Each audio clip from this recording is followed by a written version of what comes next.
बहुत समय पहले बलि नाम का एक शक्तिशाली राजा था जो भक्त प्रहलाद के कुल से थे।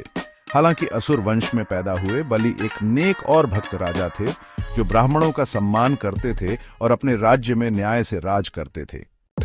हालांकि अपनी भक्ति और तपस्या के कारण वह बहुत शक्तिशाली हो गए और उनकी महत्वाकांक्षा बढ़ गई।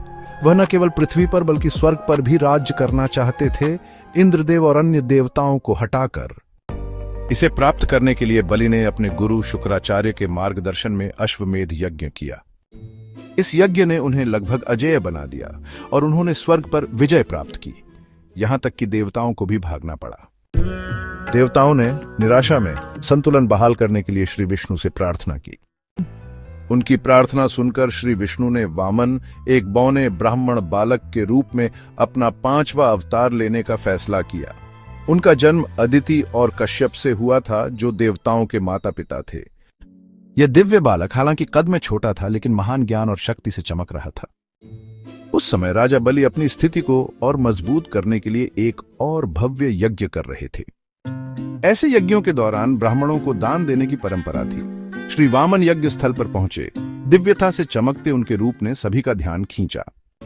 अपनी उदारता के लिए जाने जाने वाले राजा बलि ने युवा बालक का सम्मान के साथ स्वागत किया और पूछा, हे ब्राह्मण, मैं आपको क्या अर्पित कर सकता हूं? सोना, जमीन या कुछ और जो आप चाहते हैं?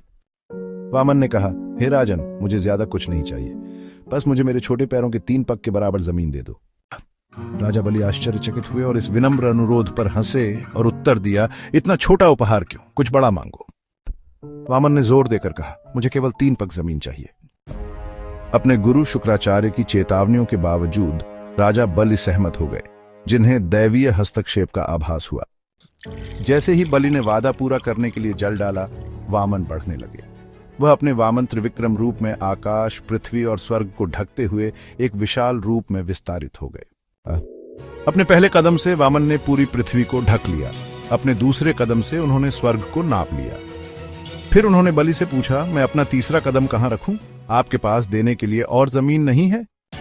यह जानकर कि वामन कोई और नहीं बल्कि श्री विष्णु हैं, बलि ने विनम्रता पूर्वक प्रणाम किया और कहा, हे भगवान, अपना तीसरा कदम मेरे सिर पर रखो, मैं अपने आप को आपको समर्पित करता हूं। वामन ने अपना पैर बलि के सिर पर रखा, जिससे वह सुतल लोक में चले गए।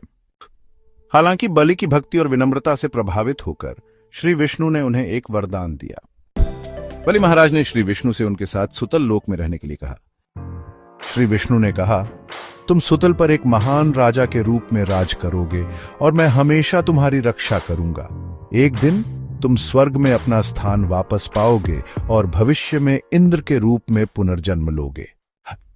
बलि की भक्ति से प्रसन्न होकर श्री विष्णु इस अनुरोध को स्वीकार करते हैं और सुतल लोक में उनके द्वारपाल बन जाते हैं।